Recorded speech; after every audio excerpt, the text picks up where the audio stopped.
Le projet de loi immigration, on en sait plus ce matin. Un titre de séjour pour les travailleurs immigrés. Il s'agit d'une régularisation massive, c'est une folie. Il faut faire ses preuves pour pouvoir être intégré à notre pays.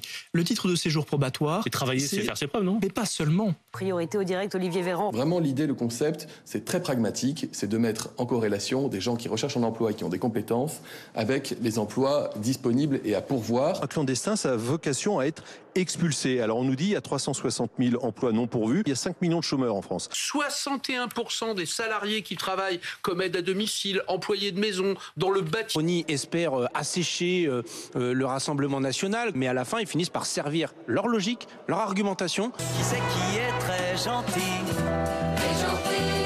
Nous devions être désormais gentils avec les gentils, c'est-à-dire avec les étrangers qui veulent travailler en France, respecter nos règles, parler notre langue, être amoureux de notre drapeau. Qui c'est qui est très méchant? Les méchants.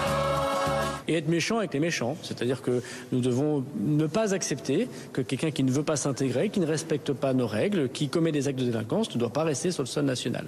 L'épidémie de bronchiolite continue donc de s'étendre et avec elle la crise dans les services d'urgence pédiatrique de la plupart des hôpitaux. Pour vous donner un ordre d'idée, la réanimation d'abord sur toute l'Île-de-France, à date, il y a 2 ans, on était à 4 transferts et sur l'ensemble de l'épidémie, on a transféré 24 enfants en réanimation hors région. Dépassé largement. Là, on a largement dépassé ce chiffre. Le médecin vient me voir vers 4 h du matin.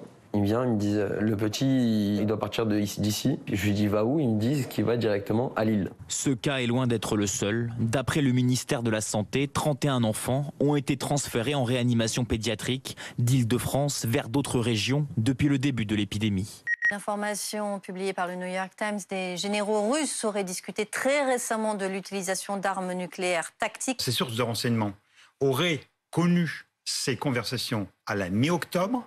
Il nous raconte ça aujourd'hui. Est-ce que la Maison-Blanche et Joe Biden n'utilisent pas cette information pour un message de politique intérieure, en fait? Pour dire, vous voyez, il faut continuer à aider l'Ukraine. J'ai l'impression, parce que justement, en fait, c'est du réchauffé. Le porte-parole de l'ambassade de Russie, il avait beau jeu de dire, regardez bien toutes les archives qui utilisent le mot nucléaire. Oui, c'est pas nous. C'est vrai qu'il faut Ce sont préciser... les Américains.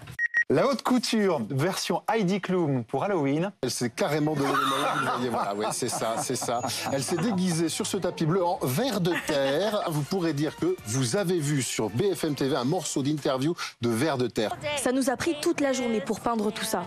Et aussi pour modeler mon visage. En fait, je suis assez claustrophobe là-dedans.